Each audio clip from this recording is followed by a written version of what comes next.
You're listening to the Access Success Podcast, produced by AccessU, a division of Access Advertising and Public Relations. Hey, let's do something big. I'm your host, Rachel Schneider. Welcome to the Access Success Podcast, where we highlight important topics focused on education in every form it takes.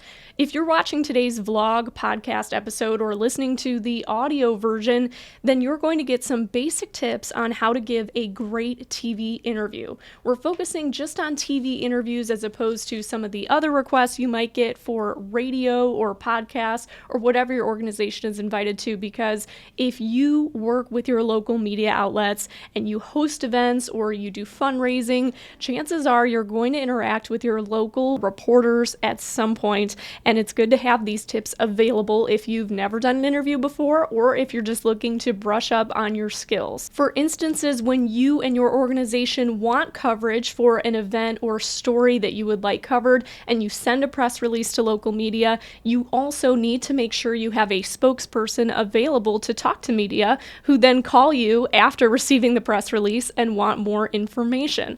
It's also a good idea to include photos and video, if you have it, of that event that either just transpired or is going to transpire or the story you'd like covered. Having those visual elements available makes it that much easier for reporters to look at your press release and decide, hey, I already have elements right here to create a good story. Now I've just got to get a soundbite and a quick interview. If you don't already have photos or videos available, just make sure you have a process in place that allows that media outlet to be able to come to your organization or wherever you're hosting this particular event, and they are able to shoot their own video because they're going to want to get their own B-roll as well. When preparing to give a TV interview, I've found that many people are most concerned about how they look, meaning what they're wearing, how much makeup they've got on, how their hair looks, and those things are important for your own personal presentation, but at the end of the day, the most important thing is going to be your confidence and what you have prepared for the interview. This is why it's good to answer questions in the mirror in preparation for your TV interview and just practice as if you're talking to a friend or family member about what's going on. The interview should feel very conversational with the reporter. They'll probably tell you just to look at them and not directly at the camera lens. So in reality, you're going to be looking off center here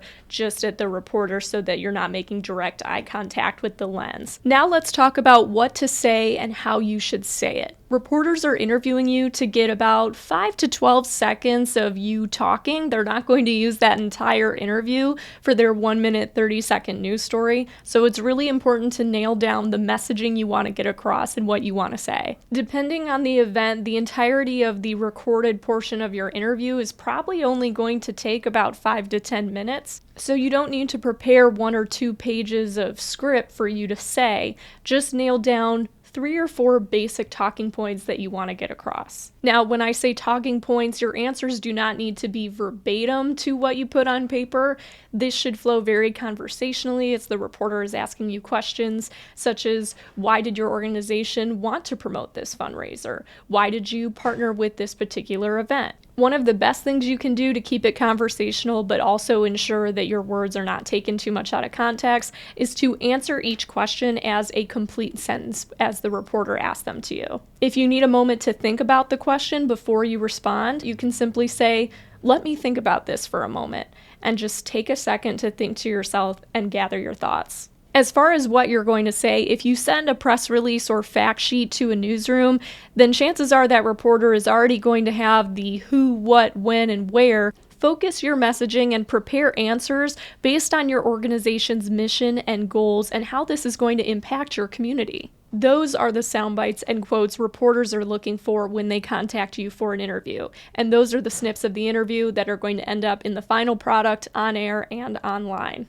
Next, let's go over some of the things that you should avoid. This might be a given, but you should probably avoid using filler words such as like, so, really when you're talking on camera. Avoiding those filler words also helps your voice sound clearer and more to the point and more confident when it's edited together by the reporter for their full story. In that same respect, to make the most of your media opportunities, just try not to ramble and stay on topic. Answer the reporter's question line by line instead of going off to different avenues. They'll usually ask you at the end of the interview, is there anything else you'd like to add? And you can add in those points from there. Or before they even start recording on the camera, you can make sure you get across the points that you want to be able to say that are recorded. If you don't know the answer to a question, if they ask about a certain statistic and you're really not sure about the number, you can simply say, can I get back to you on that? I want to make sure I give you the correct information, and email them later. You don't have to answer a question on camera if you really don't know the answer. You want to be sure that the information you're getting to media outlets that is going to be broadcasted to your community is correct and accurate. Lastly, don't say anything that you wouldn't want published or broadcasted around a reporter. Nothing is off the record until the reporter leaves. Even if you're just chatting while they're setting up a camera or you're showing them around a building or a new site, they could still use things that you say off camera in the story. So just make sure if you don't want it out there in the public, don't mention it at all. Above all, just don't overthink it. Take your time with each question individually and don't feel too rushed. If you're preparing for more intense media coverage, we actually have a blog on AccessU.com where you can learn all about talking to the media in times of crisis.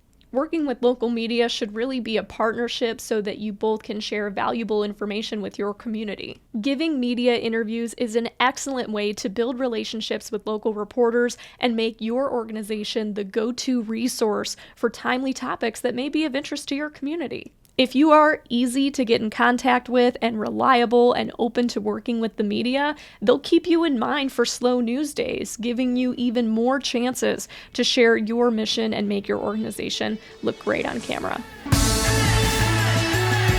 Thanks for listening to the Access Success Podcast, produced by AccessU, a division of Access Advertising and Public Relations. Find us on LinkedIn, Facebook, and Instagram to keep up with what the world of education needs to hear, at AccessU Agency, and connect with us at accessu.com. Let's do something big.